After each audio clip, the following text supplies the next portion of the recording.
So, good day guys. I'm Josh Patrick Buatis together with Mr. Kyle Bobos and Miss Andavid to present some examples of Gothic architecture for religious buildings.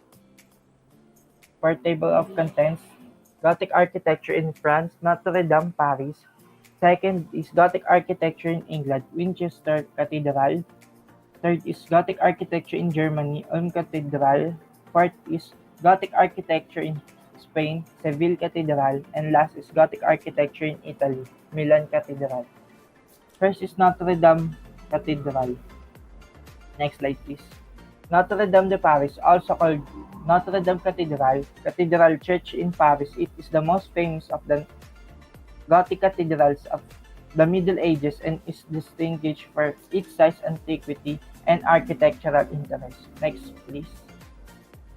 Notre Dame Cathedral consists of a choir, apse, a short transept, and a nave flanked by double aisle and square chapels. Each central spire was added during restoration in the 19th century, replacing the original, which had been completely removed in the 18th century because of instability. Next is Winchester Cathedral. Winchester Cathedral is a cathedral of the Church of England in Winchester, Hampshire, England. It is probably the biggest house of prayer in Europe, with the best in general length of any Gothic church. Next. Committed to the Holy Trinity of Saint Peter, Saint Paul, and before the Reformation, Saint Sweden, it is the seat of Bishop of Winchester and focus of the Diocese of Winchester. The cathedral is a Grade 1 recorded structure. Next, please.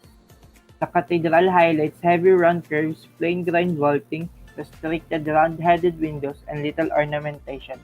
For our next reporter, let's call Mr. Kyle Bobos.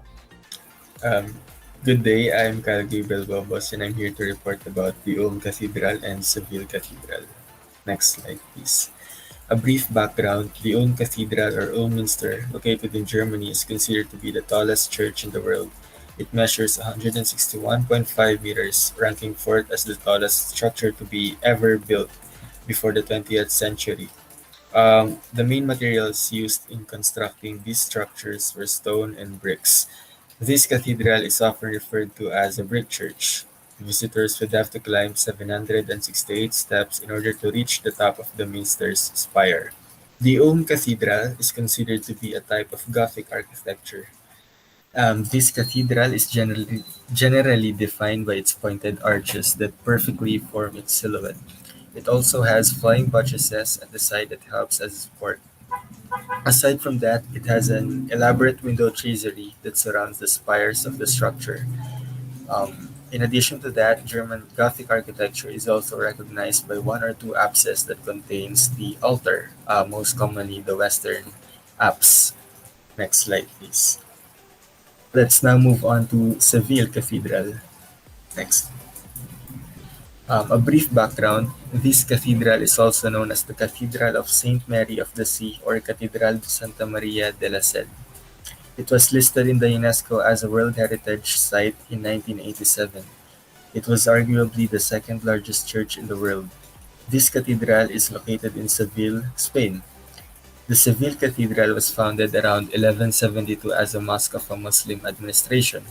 It was only at 1248 that it became a Christian cathedral. Stone were the main materials that was used in the construction of this structure. Next. Few features of the Seville Cathedral. The nave of the Seville Cathedral is considered to be the longest among any other Spanish churches. Much like the first cathedral mentioned, the Ulm, Seville Cathedral is also comprised of flying buttresses. As we all know, this is to serve as added structural support. Also, Seville Cathedral has pinnacles that are quite a distinction of Gothic architecture.